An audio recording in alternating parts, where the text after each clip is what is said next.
తల్లికి వందనంపై వైసీపీ నేతలు చేస్తున్న విమర్శలకు కౌంటర్ ఇచ్చారు మంత్రి సవిత. వైసీపీలాగా కూటమి ప్రభుత్వం తల్లి ప్రేమకు పరిమితులు పెట్టలేదన్నారు. కుటుంబంలో ఎంతమంది పిల్లలుంటే అంతమందికి తల్లికి వందనం ఇచ్చామన్నారు మంత్రి సవిత. 58 లక్షల మందికి అంట 30 లక్షల మందికి ఎగ్గొట్టేశాడు.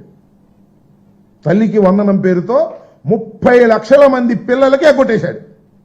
ఎంతమంది పిల్లలుంటే అంతమంది పిల్లలకి ఇస్తామంటున్నారు. ఇస్తారో పెడతారో తెలియదు. ఇంకా జగన్మోహన్ రెడ్డి గారు 15,000 ఇస్తూ టాయిలెట్ మెయింటెనెన్స్కి, స్కూల్ మెయింటెనెన్స్కి 2,000 మినహాయించి తల్లుల ఖాతాల్లో 13,000 వేశారు. ఇవాళ జగన్మోహన్ రెడ్డి గారిని ఫాలో అవుతున్నారు మీరు.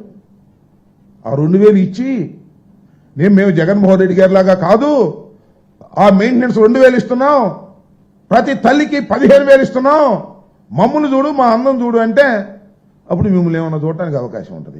ఈ తల్లి వందనం కూడా ఇంట్లో ఎంతమంది బిడ్డలుంటే అంతమందికి తల్లి వందనం అందజేసామన్న విషయాన్ని కూడా మీకు తెలియజేస్తున్నాం.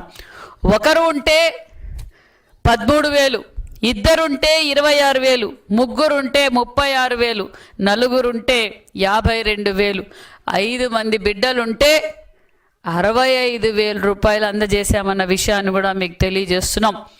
వైసీపీ పార్టీకి తల్లి ప్రేమకు పరిమితం పెట్టారు, ఒకరికే ఇచ్చి. మరి ఎన్డీఏ ప్రభుత్వం, మా యువగళం అధినేత నారా లోకేష్ బాబు గారు తల్లిదండ్రుల ప్రేమకు, తల్లిదండ్రుల పిల్లలకు కానీ పరిమితం పెట్టకుండా ఎంతమంది ఉంటే అంతమందికి తల్లి వందనం అందజేసిన ప్రభుత్వం ఎన్డీఏ ప్రభుత్వం అని కూడా ఈ సభాముఖంగా